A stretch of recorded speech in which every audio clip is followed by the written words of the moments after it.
उड़ने वाला हिरण। ये बहुत दिन पहले की बात थी। गोपालपुर नाम के एक गांव में प्रभु करके एक चरवाहा अपने बीवी रूपा और बेटा विनोद के साथ रहता था। प्रभु रोज जंगल में जाकर अपने गाय को चराने ले जाकर जंगल में छोड़ देता था। वापस आकर उन्हीं गाय की दूध निकालकर गांव में बेचकर अपने घर का गुजारा करता था। एक दिन जब प्रभु गाय को लेकर जंगल जा रहा था। अजी सुनते हो, आज चराने के लिए मैं भी आऊं क्या? मुझको और विनोद को घर में बैठे बैठे बहुत बोर हो रहे हैं। ठीक है, आ जाओ। ऐसा वह तीनों गाय को लेकर जंगल में चले जाते हैं। कुछ देर के बाद जब घर वापस जाने का टाइम हो गया, तभी प्रभु देखता है कि उन गायों में से एक गाय नहीं है जिसका नाम सीता थी। फिर प्रभु, रूपा और विनोद इधर उधर सीता को बहुत ढूंढते हैं, लेकिन कहीं भी सीता नहीं मिलती। तभी अंधेरा होने लगता है। फिर प्रभु ने ऐसा बोला, देखो रूपा, आज इन गाय को ले जाकर घर चले जाइए। मैं सीता को ढूंढ के सुबह आऊंगा।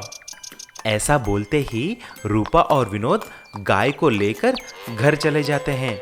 फिर प्रभु सीता को ढूंढते ढूंढते रात होते ही एक पेड़ के नीचे सो जाता है। फिर सुबह उठकर सीता को ढूंढने लगता है। थोड़े दूर जाते ही उसको एक जादुई पंखों वाला हिरण एक शिकारी की जाल में फंसी हुई दिखाई देती है। पंखों वाली हिरण को देखकर प्रभु आश्चर्यचकित हो जाता है। हे भगवान, ये कैसा जादू है? पंखों वाला हिरण, मैं अपनी आंखों को यकीन नहीं कर पा रहा हूँ। ऐसा सोचकर तुरंत उस जादुई पंखों वाला हिरण को छुड़ा देता है। तभी वह हिरण उठकर ऐसी पूछती है, मानव, तुम्हारी ये सहायता मैं कभी नहीं भूल सकती। बोलो, तुमको क्या चाहिए? हे माया हिरण, मेरा नाम प्रभु है और मैं कल से अपनी गाय को ढूंढ रहा हूँ जो जंगल में भटक गई है। बस मुझे मेरी गाय को दिला दो। प्रभु, तुम घबराओ मत। तुम मेरे पीठ पर चढ़ो, फिर मैं तुम्हें आसमान में लेके जाऊंगी। ऐसा हम आसानी से उसे ढूंढ सकते हैं। ऐसा बोलते ही प्रभु हिरण पे चढ़ जाता है। तुरंत उड़ने वाला हिरण प्रभु को आसमान में लेके जाती है। वह दोनों मिलकर सीता को ढूंढने लगते हैं। थोड़े दूर जाते ही प्रभु सीता को देख लेता है। अरे अरे, वो देखो, मेरा सीता। लेकिन ये क्या? उसको एक शेर पीछा कर रहा है। हिरण जी, आप जल्दी वहां पर जाइए और उस शेर को रोकिए।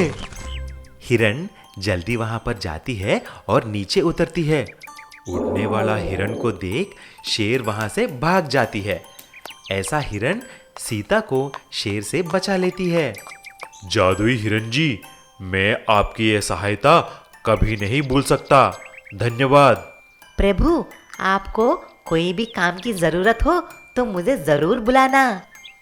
ऐसा बोलकर हिरण गायब हो जाती है और प्रभु सीता को लेके अपने घर पहुंच जाता है। एक दिन जंगल में भयंकर आग लग जाती है। सभी जानवर अपनी जान बचाने के लिए इधर उधर भाग रहे थे। इस बीच एक बहुत ही प्यारी गाय और शेर ने ये अपनी जिम्मेदारी समझी कि वो सभी पक्षियों और जानवरों को सुरक्षित जंगल के किनारे तक ले आएं। एक एक करके गाय ने और शेर ने बहुत से जीवों की मदद की। बहुत सारे पशु पक्षी अब अपनी जान बचा चुके थे, मगर अंत में देखा कि गाय और शेर आग के कारण बहुत बुरी तरह जल चुके थे और उनके चेहरे बहुत बदसूरत हो चुके थे। मगर दोनों ने अपनी जान पर खेलकर इतने सारे जीवों की जान बचाई थी कि उन्हें अपने दर्द का जरा भी एहसास नहीं था। मगर इस बात को भूलकर सभी जानवर धीरे धीरे उन दोनों को देखकर ज़ॉम्बी ज़ॉम्बी राक्षस कहकर पुकारने लगे। यह बात गाय और शेर को बहुत बुरी लगने लगी। गाय बहुत उदास थी। दूसरी तरफ शेर का भी यही हाल था। सभी जानवर राजा शेर का भी मजाक उड़ा रहे थे। एक दिन ज़ॉम्बी गाय ने शेर से कहा, दोस्त शेर, मुझे अपने जंगल के निवासियों से ये उम्मीद न थी। मुझे और तुम्हें हर रोज राक्षस, ज़ॉम्बी न जाने क्या क्या कहकर बुलाते हैं। ये भूल चुके हैं कि हमारी खूबसूरती इनकी जान के बदले हमने चुकाई है। आज जो हम इतने बदसूरत दिख रहे हैं, इसके पीछे हमारा असली रूप हमने इनकी जान बचाकर खो दिया है। तुम ठीक कहती हो बहन, मगर इस जंगल के सभी प्राणी अब पत्थर दिल हो चुके हैं। किसी को हमारी परवाह नहीं। मैं तो कहता हूँ, चलो जंगल छोड़कर यहाँ से दूर चलते हैं। इस जंगल में अब हमारे लिए कोई जगह नहीं। ज़ॉम्बी गाय और शेर दुखी मन के साथ जंगल छोड़कर जाने का फैसला कर लेते हैं, मगर उन्हें जाते हुए एक सांप देख लेता है और सांप का मन दुखी हो जाता है।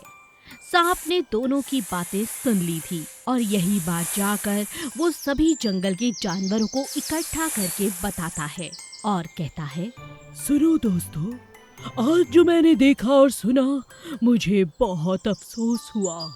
शायद तुम भूल गए, ये वही गाय और शेर हैं जिन्होंने हम सबकी जान बचाई थी। जब पूरा जंगल आग की लपटों में था, हम सब मरने वाले थे। बस इन दोनों के कारण हम जीवित हैं और इसी कारण उनकी खाल, बाल, नैन, नक्श न जाने क्या क्या जल गया और साथ ही हम लोगों के अंदर की ईमानदारी, प्यार भी जल गया। तभी तो हम सब ने उन दोनों का तिरस्कार किया। हमें उनसे माफी मांगनी चाहिए दोस्तों। जल्दी करो, वो दोनों ये जंगल छोड़कर जा रहे हैं। सभी जानवरों को अपनी हरकतों पर बहुत दुख होता है। सभी जानवर मिलकर राजा शेर और गैया से माफी मांगते हैं और उनसे वादा करते हैं उन्हें ज़ॉम्बी कहकर कभी नहीं बुलाएंगे। गाय और शेर उन्हें माफ कर देते हैं और जंगल में वापस लौट आते हैं।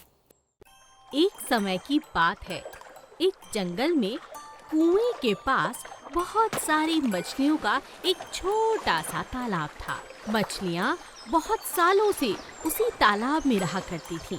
तालाब के आसपास घना जंगल था, जहाँ बहुत सारे जीव जंतु मिलकर रहा करते थे। जंगल के अंदर एक रहने वाला चील जो बहुत ही खूंखार था, उसका नाम था आदि चील। आदि चील को हमेशा किसी कमजोर का शिकार करने में बहुत मजा आता था। वो अपना शिकार बड़ी ही चालाकी से करता था। बहुत दिनों बाद चील का एक दिन मछलियाँ खाने का दिल किया। चील ने सोचा, बहुत दिन हुए मैंने मछली नहीं खाई है, आज तो मैं मछली खा कर रहूंगा। जंगल की उड़ान भरने का कोई फायदा नहीं। जंगल के अंदर एक ही तालाब है जहाँ मछलियाँ हैं, लेकिन आज मैं इनका शिकार करूँ तो कैसे? ये तो पानी से बाहर ही नहीं आती। कोई ना कोई जुगाड़ तो लगानी होगी। चील बहुत सोचता है और सोच समझकर पास ही रहने वाले बंदर को अपना शिकार बनाता है। वो बंदर से कहता है, बंदर भाई कैसे हो? बंदर कहता है, मैं बहुत बढ़िया, आप कैसे हैं? मैं आपकी क्या मदद कर सकता हूँ? आज आप मेरे घर कैसे आए? क्या कहूँ भाई, बहुत दिनों से मछली नहीं खाई है और मछली खाने का बहुत दिल कर रहा है। क्या इसी तरह कुछ और खाने का तुम्हारा जी नहीं करता? बंदर कहता है, हाँ, बहुत दिनों से केले नहीं खाए। तुम तो जानते हो जंगल में केलों के बिल्कुल पेड़ नहीं है। पास के जंगल में है, मगर इतनी दूर मैं कैसे जाऊं? बहुत दूर हो जाता है, आते आते अंधेरा हो जाता है। अरे तुम इतनी चिंता क्यों करते हो? बहुत आसान है, आज शाम को आते हुए मैं तुम्हारे लिए केले ले आऊंगा। लंबी उड़ान भरना मेरे लिए कोई बड़ी बात नहीं, मगर उसके बदले तुम्हें मेरा एक काम करना होगा। क्या कहा? तुम मेरे लिए केले लाओगे? मेरे पूरे परिवार के लिए ला दोगे? तो बताओ क्या करना है मुझे? चील बंदर को उल्लू बनाते हुए कहता है, अरे बड़ा आसान है, तुम जरा तालाब के पास जाकर मछलियों को बातों पे लगाना और मैं उन्हें खा लूंगा। बहुत दिनों से मछली जो नहीं खाई। बंदर उसकी बात मानता है और मछली को अपनी बातों में लगाता है। मछली जैसे ही बाहर मुंह निकालती है, चील झट से आके उस पर झपट्टा मारने ही वाला था कि अचानक मछली की नजर चील पर पड़ती है और वो दोबारा पानी में चली जाती है। ये क्या, हाथ आया मुंह ना लगा, ये मछली तो बड़ी तेज है। मछली अपना मुंह बाहर निकाल कर कहती है, बंदर भाई, तुम्हें तो अपना दोस्त समझकर तुमसे 4 बातें करने आई थी, पर मैं ये नहीं जानती थी कि तुम चील के साथ मेरे लिए जाल बिछा कर बैठे हो। आज से तुम्हारी और मेरी दोस्ती नहीं रही। मछली पानी में दोबारा चली जाती है और बंदर को अपनी एक अच्छी दोस्त खोकर बहुत दुख होता है। चील को जब मछली नहीं मिलती तो वो बंदर के लिए केले भी लाकर नहीं देता और इस बात से बंदर को अपना सबक मिल जाता है। खाने की चीज के लिए किसी को धोखा देना बहुत बुरी बात है। ना तो केले मिले और ना ही दोस्ती रही। मुझसे बहुत बड़ी भूल हो गई। आज के बाद मैं ऐसा कभी नहीं करूँगा। गुफा का रहस्य और शेर खान। जंगल का राजा शेर बहुत ही ज्यादा बुद्धिमान और समझदार था। उसे अपनी प्रजा की रक्षा हमेशा से करनी आती थी, लेकिन इस बार राजा शेर के सामने एक बहुत बड़ा संकट आकर खड़ा हो चुका था। एक हफ्ते से भीषण बरसात और बादलों की गड़गड़ाहट से सभी जानवर बहुत ज्यादा परेशान हो चुके थे। सभी जानवर जंगल में अपने अपने दोस्तों के यहाँ पर रुके हुए थे। राजा शेर के पास सभी जानवर मदद मांगने के लिए आने लगे। चूहे ने कहा, महाराज कुछ कीजिए, पूरा जंगल खतरे में है। अगर इसी तरह बारिश होती रही तो हम सब बाढ़ की चपेट में आ जाएंगे। हाथी ने कहा, महाराज मेरा एक प्रस्ताव है आपके सामने। अगर आप कहें तो हम सब एक योजना बनाकर ऊपर की पहाड़ी के पास जाकर रह सकते हैं। यहाँ अब खतरा है, यहाँ रहना बहुत खतरनाक है। राजा को हाथी की बात बहुत पसंद आती है। राजा सभी से कहता है, बहुत बढ़िया बात कही है हाथी ने। हम सबको ऊपर वाली पहाड़ी के पीछे चले जाना चाहिए। हम सब मिलकर वहाँ बढ़िया बढ़िया घर बना लेंगे। कुछ ही दिनों की बात है, हिम्मत मत हारो साथियों। मगर राजा की बात सुनकर एक खरगोश जोर से डरकर बोला, हाँ, क्या कहा? ऊपर की पहाड़ी? नहीं नहीं नहीं, वहाँ से मरकर मेरे माता पिता की मृत्यु हुई थी। वो पहाड़ी बहुत ही खुफिया है। महाराज, मैं वहाँ नहीं जाऊँगा और आपसे भी यही कहता हूँ कि कोई वहाँ ना जाए। वो भूतिया है, भूतिया। चुप हो जाओ खरगोश। भूतिया भूतिया कुछ नहीं होता। अगर इंसान डरता है तो जानवरों से, शेर से, और ऐसी कोई ताकत नहीं पृथ्वी पर जिससे कोई डर सके। अगर तुम लोगों को मेरे साथ आना है तो आओ, नहीं तो पहले जाकर मैं एक बार हाथी के साथ वहाँ पर जांच पड़ताल कर कर वापस आता हूँ। उसके बाद आप सब मेरे साथ चल सकते हैं। जी महाराज, मुझे लगता है यही सही रहेगा। जी महाराज। सभी ने खरगोश की बात पर हामी भर दी और राजा शेर हाथी को लेकर पहाड़ी के पीछे चला गया, ये देखने के लिए कि क्या सच में वहाँ पर कोई खुफिया चीज है। जैसे ही राजा और हाथी वहाँ पहुँचे तो उन्होंने हर जगह देखा, लेकिन उन्हें कुछ भी नजर नहीं आया। तभी उनकी नजर बहुत सारे हीरे, जवाहरात, सोने और चांदी पर पड़ी, जिनकी चमक से हर जगह चमक रही थी। राजा शेर ने हाथी से कहा, आज समझ में आया ये जगह कोई खुफिया नहीं, ये डकैतों के सामान रखने की जगह है। ये देखो खजाना। वो लोग लूट पाट कर कर यहीं आते होंगे और यहाँ आए हुए जानवरों को सताते होंगे। खरगोश ने बिल्कुल ठीक कहा। चलो, आज से ये जगह अब हमारे कब्जे में है। इन बंदूकों को अपने कब्जे में ले लो और सभी जानवरों को आदेश दो कि तुरंत यहाँ आ जाएं, ताकि हम अपना जीवन बचा सकें। एक बार हमें देख लिया ना तो ये डकैत यहाँ आना बंद ही कर देंगे। और ठीक ऐसा ही हुआ। राजा और जंगल के सभी जानवरों के वहां जाने के बाद उन्हें तो सुरक्षा मिली ही, साथ ही डकैतों ने उस तरफ आना भी बंद कर दिया। इस तरह एक समझदार राजा के होते हुए पूरी प्रजा को सुरक्षा मिली। एक राजा अपनी बेटी के लिए अच्छे वर की तलाश में इधर उधर भटक रहा था। एक दिन बहुत सोच समझकर उसने एक प्रतियोगिता रखने का फैसला किया और उसने ये घोषणा करवाई कि जो कोई भी एक दिन के अंदर अंदर उसके पास 5 सोने की मुर्गियां लेकर आएगा और उसके सवालों का सही जवाब देगा, उसी के साथ वो अपनी बेटी की शादी कर देगा। ये एक बहुत ही अच्छा अवसर था क्योंकि राजा बहुत पैसे वाला था। उसकी जमीन जायदाद इतनी थी कि जो भी उनकी बेटी से शादी करता हमेशा के लिए सुखी रहता।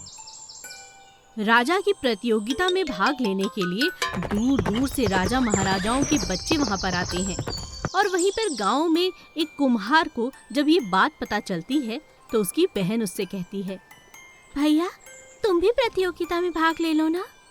अरे पगली, कैसी बातें करती है? तूने प्रतियोगिता के नियम नहीं सुने? राजा कहता है कि 5 सोने की मुर्गियां लानी है।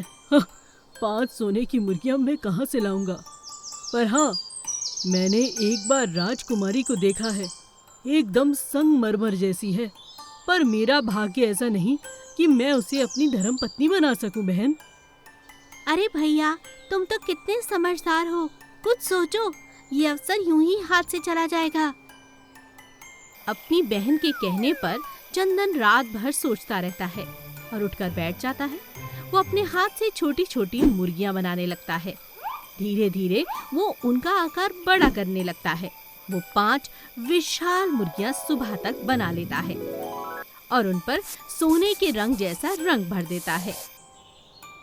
सुबह जब उसकी बहन वो देखती है तो कहती है, भैया ऐसा लग रहा है कि तो सच में सोने की मुर्गियां हैं। आखिर तुम क्या करने वाले हो? देखती जा, चल मेरे साथ। भाई बहन जैसे तैसे बड़ी मेहनत के साथ उन मुर्गियों को राजा के महल तक पहुंचा देते हैं। राजा यह देखकर हैरान था कि कुम्हार की इतनी हिम्मत कि वो राजकुमारी के साथ शादी करना चाहे। फिर भी अवसर तो अवसर होता है। तो राजा सवाल लेकर चंदन के पास पहुंचता है और कहता है, ये मुर्गियां तुमने बनाई हैं? जी महाराज, मैंने बनाई हैं। मैं एक कुम्हार हूँ, मेरा नाम चंदन है, मैं इसी गांव में रहता हूँ। अच्छा। राजा अपना पहला सवाल पूछता है, मैंने तो 5 सोने की मुर्गियां मंगवाई थी, तुम ये मिट्टी की मुर्गियां लेकर आए हो, इस बारे में तुम्हारा क्या कहना है? चंदन राजा को जवाब देता है, महाराज, मुझे तो लगता है कि हमारे देश की मिट्टी और खास तौर पर हमारे गांव की मिट्टी सोने से कम नहीं है महाराज। हमारी मिट्टी बहुत अच्छी है और इस पर सोने का रंग भर दिया है क्योंकि ये रंग सबको प्रिय होता है, भगवान को भी और आपको भी। मुझे नहीं लगता कि मेरी मिट्टी के आगे सोने का कोई भी मूल्य है, इसी कारण मैंने मिट्टी से अपनी मुर्गियों को बनाया है महाराज। राजा चंदन की बात से बहुत प्रभावित हुए। उन्हें अभी तक इस तरह का एक भी जवाब अच्छी तरह से नहीं मिला था। उन्होंने अपनी बेटी की शादी चंदन से कर दी और यह सब देखते ही रह गए। अब चंदन बहुत खुश था। वो उसी गांव का अब राजा बन चुका था जिस गांव का वो कभी कुम्हार हुआ करता था। इसीलिए कहते हैं, अवसर पर अपनी बुद्धिमानी से काफी चीजें अच्छी की जा सकती हैं। मुर्गी का अंडा और बत्तख की कहानी। एक छोटे से तालाब के पास बहुत सुंदर सुंदर कुछ मुर्गियां रहा करती थीं। पानी के अंदर तालाब में बहुत सी बत्तखें खेला करती थीं। वहीं पर वो अपना जीवन बसर करती थी। एक बत्तख माँ बनने वाली थी। वो अपना बहुत ख्याल रखती थी। एक दिन उसने देखा कि उसी की तरह एक मुर्गी भी माँ बनने वाली है। बत्तख ने जाकर मुर्गी से बात की। सुनो बहन, क्या तुम भी माँ बनने वाली हो? कैसी तबीयत है तुम्हारी? तुम्हें देखकर लगा तुम भी मेरी तरह बहुत जल्द माँ बनने वाली हो, तो सोचा तुम्हारी खबर ले लूं। मुर्गी बत्तख की ये मीठी मीठी बातें सुनकर बहुत खुश हुई। मुर्गी उसके पास आती है और कहती है, हाँ हाँ, मैं भी माँ बनने वाली हूँ, लेकिन मुझे यहाँ पर रहना इतना अच्छा लगता है कि और कहीं जाने का जी ही नहीं करता। यहाँ हवा है, पेड़ है, पानी है, और आज तुमसे दोस्ती करके मुझे बहुत अच्छा लग रहा है बहन। हम दोनों एक दूसरे का ख्याल रख सकते हैं। जल्दी ही हमारे बच्चे हो जाएंगे। क्यों, क्या कहती हो? मुर्गी की बात सुनकर बत्तख कहती है, हाँ बहन, आजकल मौसम बहुत सुहावना है। हम दोनों अच्छे अच्छे विचारों की बातें करेंगे ताकि हमारे बच्चों पर उसका अच्छा असर हो। अब धीरे धीरे हर रोज बातें करने के कारण बत्तख और मुर्गी के बीच में बहुत अच्छी मित्रता हो गई थी। एक दिन अचानक मौसम बहुत बिगड़ गया। तेज पानी का तूफान आया। इतनी तेज बाढ़ थी कि पूरा तालाब गंदे पानी से भर गया और बहुत ज्यादा पानी आने के कारण बत्तख खुद को संभाल ही नहीं पा रही थी। बत्तख मदद के लिए पुकारने लगी। बचाओ बचाओ, कोई है कोई है। मुर्गी उसे देख लेती है और उसकी मदद करने के लिए भागती है। बहन, मैं आ रही हूँ तुम्हारी मदद के लिए। जैसे तैसे मुर्गी उसे एक डंडी देकर सहारा देती है और बत्तख किनारे तक आ जाती है। तेज पानी को देखकर मुर्गी और बत्तख हैरान रह जाते हैं। न जाने कितनी ही बत्तखें उस बाढ़ के पानी में बह गई थी।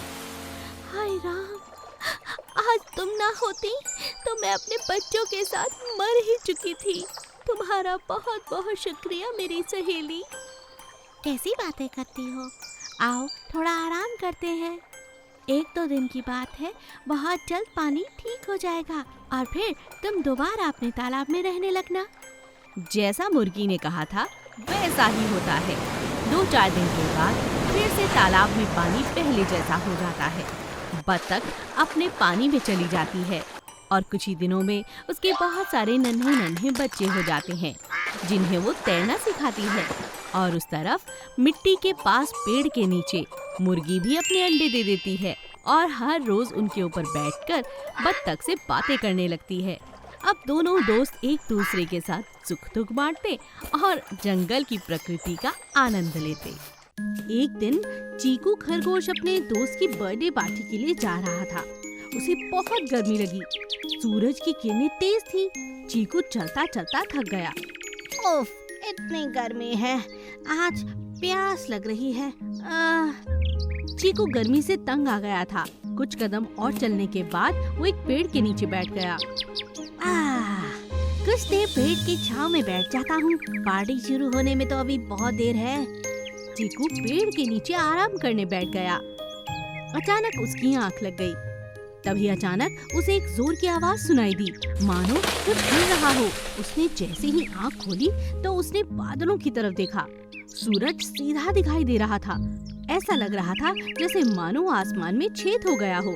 अरे ये क्या? लगता है आसमान फट गया है। बचाओ बचाओ। चीकू तेजी से भागा। चीकू को घबराता हुआ भागता हुआ देखकर एक छोटे चूहे ने पूछा, क्या बात है, क्यों भाग रहे हो? चीकू ने चूहे से कहा, अरे आसमान गिर रहा है, चलो जान बचाओ। अपनी जान बचानी है तो भागो भागो। चूहा और चीकू भागने लगे। तभी उनकी नजर बिल्ली पर गई। बिल्ली ने जब उन्हें देखा, अरे तुम दोनों यूं भाग क्यों रहे हो? क्या बात है? चीकू ने बिल्ली से भी कहा, अरे बिल्ली रानी, अपनी जान बचानी है तो भागो, आसमान फट गया है, जल्दी करो। बिल्ली भी उन दोनों के साथ भागने लगी। ऐसा करते करते जंगल के कई सारे जानवर खरगोश के पीछे पीछे भागने लगे। शेर ने सभी जानवरों को भागते देखा, हैरान रह गया और पूछने लगा, क्या बात है, क्यों भाग रहे हो तुम सब? चीकू शेर के पास गया और आसमान टूटने वाली बात कहने लगा। शेर महाराज, आप महान हैं, लेकिन आसमान गिर रहा है। अजी आसमान में छेद हो चुका है, बहुत जल्द वो गिर जाएगा। आप भी जान बचाकर हमारे साथ भागिए, जल्दी भागिए। रुक जाओ, मेरी बात सुनो, मुझे तुम उस जगह पे ले जाओ, ठीक है? चीकू डर गया और शेर को उस पेड़ के पास ले गया। शेर हंसने लगा और कहा, अरे बेवकूफ, ये आम का पेड़ है और यहाँ कोई आसमान नहीं, बस एक बड़ा सा आम गिरा है जिसकी वजह से तुम इतना डर गए। और वो देखो, सूरज में जरा से बादल आ गए हैं, इसलिए तुम्हें लग रहा है कि वहाँ छेद हो चुका है। ऐसा नहीं है मूर्ख। चीकू और बाकी सभी जानवरों को अपनी बेवकूफी पर शर्मिंदगी हुई। बेवकूफ मोर। एक जंगल में सोनू नाम का एक मोर रहा करता था। वह बहुत ही सुंदर था उसे अपनी सुंदरता पर बहुत घमंड था, लेकिन वो सुंदर होने के साथ साथ बहुत बेवकूफ भी था। सोनू को बेर खाना बहुत पसंद था। वो सिर्फ बेर ही खाया करता था और अच्छे अच्छे ताजे ताजे बेरों की तलाश में वो जंगल में काफी अंदर तक चला जाया करता था। सोनू की इस आदत से उसके सभी घरवाले परेशान थे और उसे हमेशा समझाते थे। एक दिन मोर की माँ ने कहा, बेटा सोनू, तुम ये घने जंगल में मत जाया करो, वहाँ शिकारी आते हैं, तुम कभी भी उनके जाल में फंस सकते हो बेटा। मैं क्या करूं माँ, यहाँ खाने को बेर ही नहीं है और मुझे बेर की तलाश में जंगल में ही जाना पड़ता है। सोनू किसी की बात नहीं मानता और वो बेरों की तलाश में घने जंगल में चला जाता है। वहाँ एक शिकारी ने अपना जाल फैला रखा था। मोर को देखकर वह शिकारी खुश हो जाता है। अरे वाह, आज तो मेरा भाग्य बहुत अच्छा है। देखो कितना सुंदर मोर खुद ब खुद चलकर मेरे पास आ रहा है। शिकारी ने सोनू मोर को देखते ही उसे पकड़ने के लिए जाल फेंका, लेकिन सोनू उसके जाल में ना फंसकर उसकी पकड़ से बच गया और उड़कर भागने लगा। शिकारी भी उसके पीछे भागा। अरे रुको रुको, कहाँ भाग रहे हो? तुझे तो मैं पकड़ ही लूंगा। लेकिन सोनू तब तक भागता रहा जब तक शिकारी उसकी नजर से ओझल ना हो गया। लेकिन इस भागम भाग में सोनू को पता ही नहीं लगा कि वो जंगल के किस हिस्से में आ चुका है। चलो अच्छा हुआ जान बची, शिकारी तो अब दिखाई नहीं दे रहा। अरे लेकिन मैं यहाँ कहाँ हूँ? मुझे तो कुछ समझ नहीं आ रहा। सोनू धीरे धीरे उड़ता हुआ वहाँ से अपने घर की ओर चला, लेकिन रास्ते में खूब सारे बेरों की झाड़ियाँ देखकर उसका मन ललचाने लगा। अरे वाह, इतने मीठे बेर! चलो घर जाने से पहले खूब सारे बेर खा लेता हूँ, बहुत भूख लगी है। और सोनू निश्चिंत होकर बेर खाने लगा, लेकिन वो यह नहीं जानता था कि हवा में उड़ता हुआ एक बाज उस पर नजर रखे हुए था। अरे वाह, इतना मोटा ताजा शिकार! यह तो बेर खाने में मस्त है। यही सही समय है इसे पकड़कर खाने का। बेर खाते सोनू को पता ही नहीं चला कि कब बाज उसके नजदीक आकर खड़ा हो गया। इससे पहले कि सोनू कुछ समझ पाता, बाज ने उसे अपने पंजों में जकड़ा और उड़ने लगा। छोड़ दो, मुझे छोड़ दो, मुझे छोड़ दो। लेकिन बाज ने उसकी एक ना सुनी और उसे मार कर खा गया। इस तरह सोनू को अपनी नासमझी और लालच की वजह से अपनी जान गंवानी पड़ी। एक समय की बात है, एक गांव में नंदी नाम की एक लड़की रहा करती थी। वो बहुत गरीब थी और अपनी माँ के साथ मिट्टी के हाथी बनाकर बेचा करती थी। यही उनकी कमाई का अकेला जरिया था। वो गांव-गांव जाकर मिट्टी के हाथी बेचती और सिर्फ खाने लायक पैसे कमाती। एक दिन एक आदमी नंदी के पास आया। अरे वाह, तुम्हारे मिट्टी के हाथी बहुत प्यारे हैं। क्या तुम कल तक मेरे लिए ऐसे 100 हाथी बना पाओगी? मैं तुम्हें मुंह मांगी कीमत दूंगा बेटी। नंदी ये बात सुनकर बहुत खुश हो जाती है और उस आदमी से 100 हाथी बनाने के लिए राजी हो जाती है। लेकिन उस दिन जब नंदी घर वापस जा रही थी, तब एक मधुमक्खी ने उसके हाथ पर काट लिया। बहुत दर्द हो रहा है। देखो मेरा हाथ तो सूज गया। हे भगवान, ये मधुमक्खी ने क्यों काटा मेरे हाथ पर?